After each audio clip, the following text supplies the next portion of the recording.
Hola, buenos días a todos. Vamos a continuar con la exposición del tema que habíamos iniciado en el vídeo anterior, en el que hablábamos de la división tradicional en periodos de la historia de la filosofía, en historia antigua, medieval y moderna, cómo esta división había sido criticada por Oswald Spengler en su obra La Teoría de Occidente, y Spengler, recordando el origen teológico de esta distinción, proponía una periodización más en consonancia con una historia científica o positiva, como es la que existe actualmente.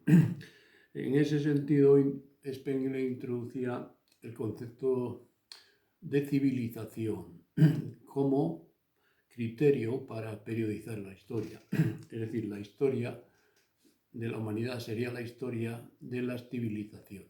En ese sentido vamos a utilizar este concepto de civilización para a la vez periodizar la historia de la filosofía de una forma nueva que nos parece interesante.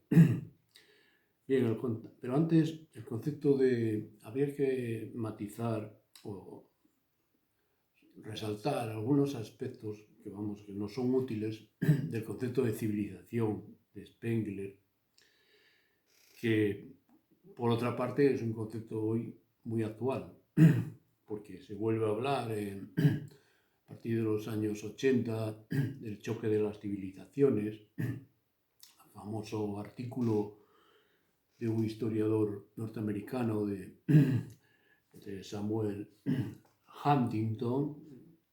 Es un artículo que se hizo de efecto mundial, ¿no? Que fue el choque de las civilizaciones,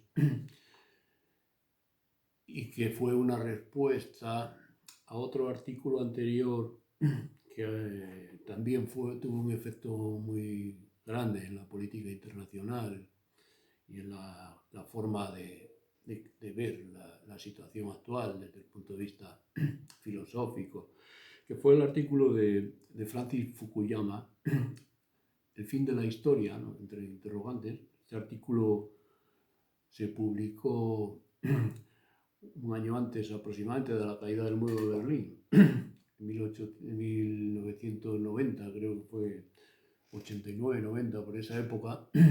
Ustedes no habían nacido, la mayoría. Pues fue la famosa caída del muro de Berlín, que supone el fin del experimento soviético, ¿no? Y en ese sentido, pues, si recordamos el artículo de Fukuyama, que lo podéis leer en internet, es fácil encontrarlo, pues Fukuyama lo que venía a decir en aquel famoso artículo es que había triunfado definitivamente la democracia liberal. La democracia liberal que había nacido con las revoluciones inglesas o la Revolución Francesa, se había ido extendiendo por toda Europa en el siglo XIX. Sin embargo, sufrió una amenaza muy fuerte en el siglo XX, según Fukuyama, con la aparición de lo que llama el totalitarismo, ¿no? La amenaza comunista de la Unión Soviética, que aparece con la Revolución Rusa, ¿no? Y por otra parte, como la amenaza fue una reacción, en principio, al miedo al comunismo, ¿no? Que se tuvo en Alemania, eso hace que surja Hitler y el nazismo, ¿no? Como una alternativa también a la democracia liberal, que ellos la veían como una democracia débil ante el peligro totalitario, ¿no? El peligro del comunismo. Y en ese sentido, Fukuyama dice que, sin embargo, esta crisis que hay en la democracia liberal y en su influencia en el mundo, ¿no? Que viene de Inglaterra, del Imperio Inglés, y después a partir de la Segunda Guerra Mundial de Estados Unidos. Esto dio lugar a guerras tan fuertes como la Segunda Guerra Mundial, pero lo que dice Fukuyama es que estos dos peligros fueron eliminados. El primero, el fascismo, el nazismo, que fue derrotado militarmente, ¿no? En la Segunda Guerra Mundial, y también en Japón, Alemania, Japón, el eje, ¿no? La Italia fascista también. Y por otra parte, sin embargo, el comunismo salió victorioso de la Segunda Guerra Mundial. Durante la guerra, se abrió entonces el periodo de la Guerra Fría en el que hubo una especie de choque, ¿no? de impasse, que no se sabía que si se iba a imponer la democracia liberal o sería derrotada por la democracia, por el comunismo soviético, la democracia que ellos llamaban los soviéticos, la democracia proletaria o lo que sea, ¿no? Pero el resultado, según Fukuyama, es que con la caída del muro de Berlín habría salido definitivamente como vencedora la democracia liberal y que entonces ya pues iba a convertir en el gobierno mundial. Y lo que quedaba de historia pues sería un tanto aburrido porque según Fukuyama no habría nuevas guerras, nuevos conflictos que cambiasen el curso de la historia, sino que lo más probable en el futuro es que se impusiese una democracia que se iría extendiendo por el globo, como empezaba a ocurrir en aquellos años, en los años 80, cuando aparece la democracia en España, en Grecia, en Sudamérica. Parece que la democracia se va extendiendo por todo el mundo y en ese sentido Fukuyama pues creía que acabaría creándose una especie de régimen único mundial, que sería la democracia, y sería una especie de lo que llamamos hoy un Estado mundial, que sería democrático y sería el fin de la historia, porque Fukuyama se basaba en Hegel, ¿no? Y apoyándose en Hegel, pues Fukuyama suponía que había habido un orden, un desarrollo de las formas políticas en la historia, como lo interpreta Hegel, de tal manera que Hegel supone que cuando aparece el Estado, la primera forma del Estado, que es en Oriente, es el despotismo asiático, son las monarquías absolutas. Después Hegel supone que hay un segundo momento de desarrollo y perfeccionamiento racional, ¿no? del Estado, que es la democracia griega, cuando aparece la democracia en Grecia. Sin embargo, Hegel reconoce que la democracia griega todavía es una especie de gobierno de unos pocos, porque la mayor parte de los ciudadanos de Atenas eran esclavos. Entonces la democracia, sin embargo, abre una forma de gobierno que sería una especie de aristocracia, el gobierno de unos pocos, los ciudadanos libres de Atenas, pero que, según Hegel, aquí se está germinando la idea de un Estado racional, un Estado que no se base en prejuicios o supersticiones religiosas que hacían pues a los reyes como los representantes de los dioses o de Dios en la tierra. Hegel introduce la idea de que con Grecia hay una racionalización, como en otros aspectos, ¿no? de todo esto. Y en ese sentido, pues lo que ocurre según Hegel es que todavía hasta que triunfa, hasta que esta idea de un Estado racional, igualitario, que es la democracia griega, se desarrolle completamente, todavía se necesita un periodo largo, que es el que da lugar a que a través del cristianismo medieval, pues en Europa al final acaba triunfando las revoluciones modernas, la Revolución Francesa, sobre todo en la que se fija Hegel, en la que dice Hegel que en la Revolución Francesa aparece ya la idea de que todos son libres, ¿no? La democracia en el sentido de que ya no hay esclavos, ya es diferente de la griega. Hegel dice que los griegos inventaron la democracia, pero tienen ese mérito histórico, ¿no? Pero son los primeros que introducen esta forma de gobierno, pero dice Hegel, precisamente por ser los primeros son unos principiantes. Dice Hegel, realmente la democracia, cuando adquiere un carácter, diríamos, más serio, es en Europa, ¿no? Con las revoluciones inglesa y francesa. Según Hegel, la democracia adquiere ya una madurez, ¿no? Ya no es una cosa de principiantes, porque incluye, pues, con estos pensadores de la democracia ingleses, John Locke o Frances Montesquieu, ¿no? Pues aparece ya la idea de la separación de poderes, de la división entre poder judicial y el poder político, y la idea de la circulación del poder por medio de las elecciones para evitar las corrupciones. Todo esto, Hegel supone que ya es la madurez de la democracia.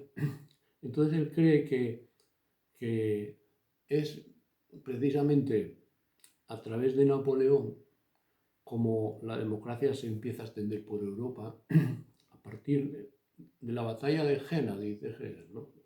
Una idea que resalta Fukuyama, en 1806, fue la batalla de Jena donde Napoleón destrozó al ejército prusiano, y en ese sentido empieza la ocupación. Era entonces uno de los ejércitos más fuertes de Europa, ¿no?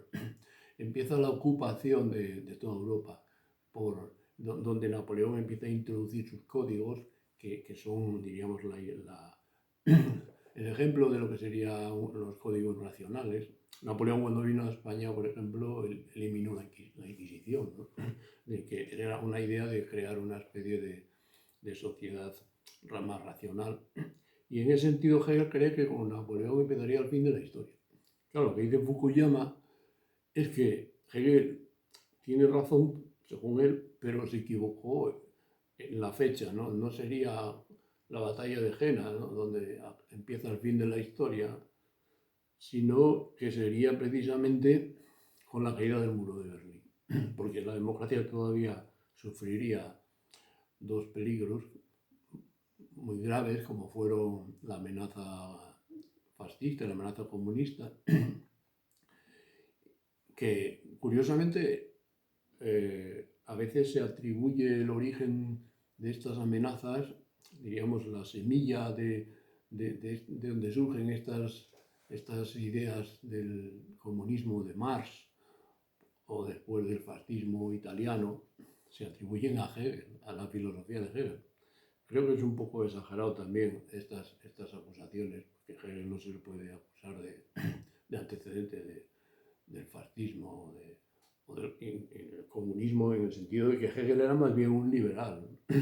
Era un liberal, pues, al estilo alemán, diferente del liberalismo inglés, que preconizaba una intervención mayor del Estado y un sentido distinto del Estado del que tenían los filósofos ingleses, como Adam Smith, que consideraban que el Estado era solamente, debía estar subordinado a la sociedad civil, mientras que Hegel considera que el Estado está por encima de la sociedad civil, ¿no? Son diferencias, pero no creo que se pueda acusar a Hegel de esto. Pero, en fin, lo que sí es cierto es que, efectivamente, según Fukuyama, estas dos amenazas existieron en el siglo XX, no fueron previstas por Hegel, pero fueron derrotadas. Por eso Fukuyama cree que el fin de la historia comenzaría con la caída del muro de Berlín y el final del experimento soviético. Los nazis habrían sido derrotados en la Segunda Guerra Mundial y los soviéticos fueron derrotados,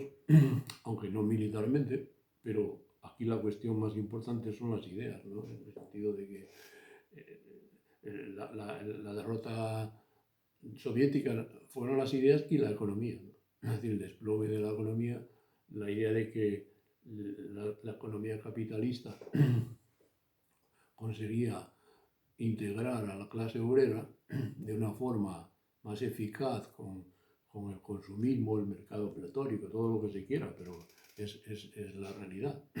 Y en ese sentido, y también por una mayor libertad y una mayor democracia, porque uno de los problemas de la Unión Soviética es que se convirtió en un estado policial y casi militar, ¿no?, desde la época de Stalin. Y en ese sentido hay una vieja profecía, ¿no?, del filósofo inglés del siglo XIX, Herbert Spencer, que llega a decir a finales del siglo XIX aquello de que el socialismo seguramente acabará triunfando, dice Spencer. Es imparable, dice, está subiendo el movimiento obrero, las agrupaciones sindicales en Alemania, se veía un ascenso que era justificado en gran parte por las duras condiciones del capitalismo manchesteriano, ¿no? El capitalismo primero en la explotación del trabajo de las mujeres, los niños, las largas jornadas. Spencer se da cuenta de que es imparable ese movimiento, pero dice, allí donde triunfe, sin embargo, lejos de conseguir una sociedad más avanzada que la que tenemos, regresarán a un tipo de sociedad militarista. No harán un desarrollo más avanzado de la sociedad industrial, ¿no? Spengler contraponía las sociedades industriales en las que la riqueza, la mayor parte de la riqueza se obtiene por la utilización de la ciencia, la explotación de las fuerzas naturales, la tecnología derivada de las ciencias, a diferencia de las sociedades más primitivas, como eran otros el antiguo Imperio Romano o cualquier situación anterior en que la mayor parte de la riqueza de los romanos venía de las conquistas militares. En ese sentido, la profecía de Spencer habría que recordarla precisamente en este año 2020, que es el centenario del nacimiento de Spencer y que, sin embargo, es un filósofo que está pasando desapercibido porque se le acusa muchas veces de apoyar una especie de, pues, de darwinismo social, ¿no? En tanto que Spencer, como se sabe, fue uno de los padres de la teoría de la evolución, más bien desde el punto de vista filosófico que científico, ¿no? Pero influyó en Darwin, incluso desarrolló antes que Darwin las ideas de la evolución, que por otra parte venían de Francia, ¿no? de Lamarck, cosa que los ingleses no se quieren acordar, porque parece que cuando aparece algo importante como la teoría de la evolución son ellos los únicos que la descubren. Pero lo hacen con todas las cosas. Con respecto a España nos hacen lo mismo muchas veces, pero lo hacen con todo el mundo. Con los franceses ponían a Darwin como el gran genio de la evolución, cuando, claro, si uno lee la filosofía biológica de Lamarck, se da cuenta que ahí está ya casi todo el transformismo de las especies. Quizás Lamarck cometió el error de creer que se adquirían por herencia los caracteres, diríamos, no genéticos, sino derivados del ejercicio, ¿no? Por ejemplo, si el hijo de un padre que haya desarrollado unos músculos de Popeye, pues tendrá unos músculos de Popeye, ¿no? Y eso, claro, sabemos que no es así. Esos caracteres no se heredan. Tampoco en la época de Darwin se conocía la genética ni todo eso.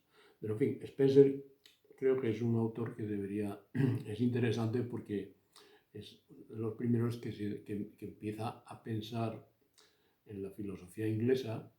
Curiosamente es un autor muy sistemático, cosa que a veces se dice que la filosofía inglesa no es nada sistemática, pero Spencer desarrolló todo un sistema de filosofía, varios tomos, ¿no?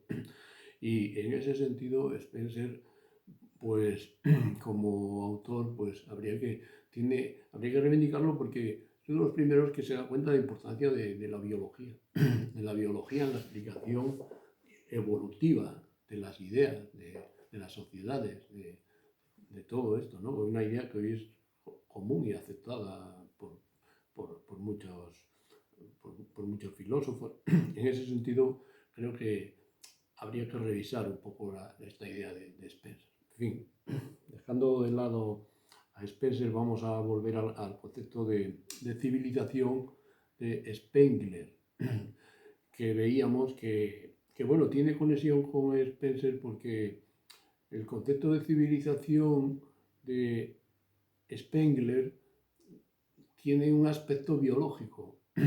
Spengler viene a decir que una civilización es como un ser vivo, como una planta, ¿no? Que nace, se desarrolla y muere. Y pasa por 4 fases, viene a decir toda civilización, ¿no? Spengler introduce aquí un punto de vista evolutivo, ¿no? de las civilizaciones. Por eso su idea en este sentido es interesante, también porque Spengler, frente a una concepción como la de Fukuyama, que deriva más de Voltaire, ¿no? De la idea de que hay una civilización que acabará siendo mundial y única, que eso es lo que se llama pues la idea de todos estos que buscan un gobierno mundial, pues creen que es porque hay una civilización. Entonces, si hay la civilización llega a extenderse a todo el mundo, pues claro, la lógica es que exista un gobierno mundial. Pero Spengler viene a decir que no existe una civilización universal, que no existe la humanidad. La humanidad es una idea, pero no es algo positivo. Lo que existen son, la humanidad aparece en la historia dividida en civilizaciones, en culturas primero, ¿no? En principio lo que aparece en el origen del hombre son las culturas, como ellos dicen hoy, de cazadores-recolectores, ¿no? Estos pueblos cazadores-recolectores están repartidos por el globo y son una multitud de culturas, pues lo que llaman hoy culturas de antropológicos, ¿no? Culturas antropológicas. Pero claro, Spengler dice que estas culturas, a veces, estos pueblos, al ir creciendo la población, van confluyendo en torno a los grandes ríos. Y en esta confluencia en grandes ríos, como puede ser el Tigris y el Éufrates, o puede ser el Nilo en Egipto, o puede ser el río Amarillo en China, o el Indo en la India, pues dice Spengler que al ir agrupándose estas poblaciones es cuando se produce unas mezclas, lo que llamaríamos nosotros un cóctel, ¿no? Un cóctel en el que se mezclan estos pueblos. Estos pueblos chocaron otras veces, podían haber chocado estas tribus, pero solamente en determinados puntos del globo, estos choques, pues, hacen un cóctel. Es decir, un cóctel, como sabéis, pues es la combinación de bebidas, ¿no? Que está de moda toda esta coctelería. Pero los cócteles clásicos son muy pocos, se cuentan con los dedos de las 2 manos. Los cócteles, la mayoría de los cócteles luego son variaciones sobre los cócteles básicos, son muy pocos, pues son 8, 10 o 9 o lo que sea, ¿no? Pues como Spengler dice, las civilizaciones son muy pocas en la historia, son 7, 8, no son muchas, las grandes civilizaciones. Entonces, de la misma manera que un cóctel no se puede mezclar cualquier bebida con cualquier bebida, porque sabe mal, para encontrar, solamente a veces se encuentra una combinación equilibrada y que sabe bien y que sorprende. Entonces dice, aquí aparece un creador, ¿no? Que crea, y eso tiene un éxito muy grande. Pues Spengler dice lo mismo de las civilizaciones. Las civilizaciones no son culturas, son círculos culturales, ¿eh? Kulturkreise, en alemán, que dice Spengler. Es decir, son círculos, son mezclas de culturas previas, que en determinadas situaciones esa mezcla funciona, o otras veces pues no funciona, chocan, se destruyen unos a otros, pero hay determinadas situaciones como Egipto, en la India, o el Tigris y el Éufrates, que aparecen de esos choques, aparece una sociedad nueva, un tipo de sociedad nueva que sería una civilización, porque ahí aparecen un arte, unas técnicas, unas religiones, unos mitos que comunes, ¿no? que se mezclan y que dan una estructura a este tipo de población que la va agrupando y crea unas unidades que no serían ni una dispersión de culturas separadas, ni tampoco una única cultura universal, la humanidad o algo así, ¿no? Sino que es algo intermedio, ¿no? La historia se abre paso y media res, como decimos muchas veces, ¿no? Es decir, el paso de las sociedades de cazadores-recolectores en torno pues, a la aparición de estas civilizaciones, pues hace 5.000 o 10.000 años, cuando se va formando, se llama el origen de las civilizaciones, aparecen estas mezclas, aparece el Estado, aparecen las ciudades. Esto es lo que se llama la aparición de las civilizaciones frente a la situación anterior de la humanidad, que era la barbarie, ¿no? Que a su vez suponía una situación muy anterior del salvajismo, ¿no? Cuando, desde el punto de vista que tenemos hoy, la humanidad deriva de la evolución de los animales antropomorfos. Y en ese sentido, pues las primeras culturas son salvajes, ¿no? Esa distinción que se suele hacer en antropología entre salvaje, barbarie y civilización. La civilización aparecería en estas civilizaciones que se estudian clásicamente en la historia, son las civilizaciones de las que habla Spengler, las grandes civilizaciones que tienen este origen y además se puede datar, estudiar cuándo aparecen, ¿no? Y de qué modo. Spengler trata también otra idea interesante que cuando habla de las civilizaciones, aunque tiene otros aspectos, por supuesto, criticables, la teoría de las civilizaciones de Spengler, que parece a veces que Spengler cree que las civilizaciones son entidades cerradas, que son como sustancias que separadas y todo esto, ¿no? Aunque se podía también interpretar que cuando Spencer habla de que una civilización es lo que llama él, es una estructura cerrada, se puede decir que es cerrada pero no es clausurada. Es decir, que las civilizaciones sí pueden recibir influencias de otras civilizaciones. Lo que pasa es que esas influencias pues, no entran, no cambian la estructura interna, son asimiladas de determinadas características, pero los valores, la estructura propia de esas grandes civilizaciones no cambian por siglos, incluso milenios, podría ser. En ese sentido, bueno, se podría decir que Spengler tampoco considera las civilizaciones como una especie de sustancias megáricas, como se dice muchas veces, ¿no? Pero en fin, lo que nos interesa a nosotros de Spengler es que Spengler, por influencia de la biología y de ideas de Nietzsche, por ejemplo, Spengler lo que hace es desarrollar, aplicar el vitalismo de Nietzsche a la historia. Nietzsche es un filósofo que realmente no tiene algunas ideas muy brillantes, pero luego no desarrolla esto de una forma metódica por las circunstancias particulares también de su vida, de que por las enfermedades que tuvo, pues parece ser que era incapaz de escribir durante varias horas y tenía que hacer una especie de notas fragmentarias que luego las juntaba y hacía libros. Entonces, claro, no se puede ver en Nietzsche un filósofo sistemático.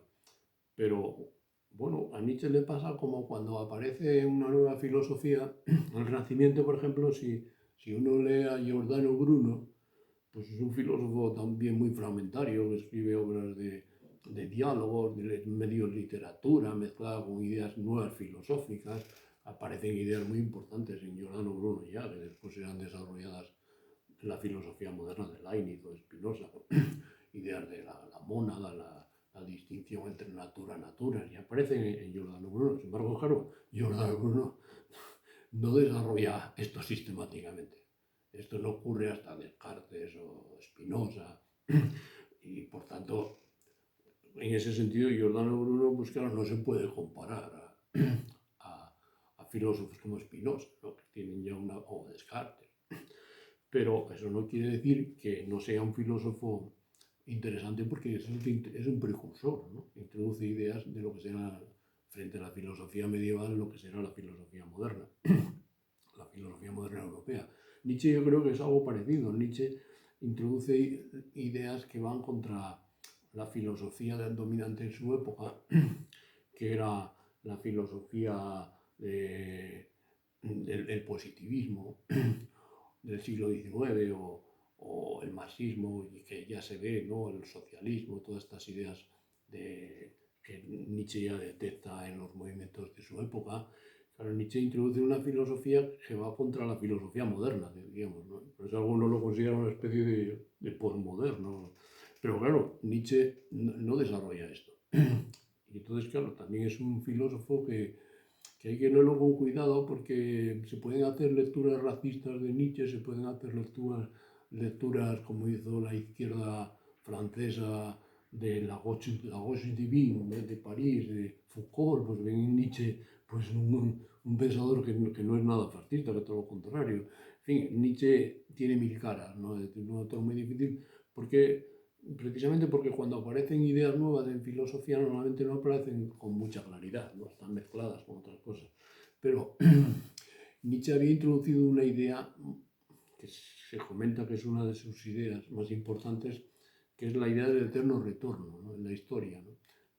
Nietzsche viene a suponer y que es una idea muy brillantemente expuesta en su obra principal, Así habló Zaratustra, ¿no? El eterno retorno. Hay unos pasajes en Zaratustra que viene a decir de una forma un poco trágica, ¿no? ¿Qué te pasaría si en plena noche se te aparece pues no sé, pues un fantasma o algo que te dice: esta vida como la has vivido, la tendrás que volver a vivir una y otra vez y una y otra vez? ¿Aceptas esto? Si lo aceptas, pues aceptas el eterno retorno. Si no, no. Entonces, estas ideas de Nietzsche son, desde el punto de vista literario, de esta tensión trágica que crean, pues muy interesantes, ¿no? Pero claro, el problema que tiene la idea del eterno retorno de Nietzsche, que es metafísica, ¿no? Como diríamos nosotros. ¿Por qué? Porque considera que el tiempo y el espacio son una totalidad, ¿no? El tiempo es una especie de totalidad, y entonces, aunque sea infinita, las posibilidades de desarrollo, como es una totalidad, es un todo con unas partes, pues entonces se acabará repitiendo todo. Esta es la idea de Nietzsche, pero claro, el problema es que creer que el mundo es un todo y que el tiempo es un todo, creo que eso no lo podemos admitir, ¿no? El mundo no es un todo, ¿no? Estas ideas que, por ejemplo, desarrolla Gustavo Bueno, ¿no? Cuando critica todo esto, ¿no? Dice, la idea del mundo como la materia, como un todo formado de partes. Esto no es la realidad es pluralidad. No hay todos, no sabemos, el mundo no sabemos si tiene un reverso, no se puede entender en términos de totalidad. Por tanto, Nietzsche ahí tiene un carácter metafísico. Pero, cuidado con estos señores, con Nietzsche,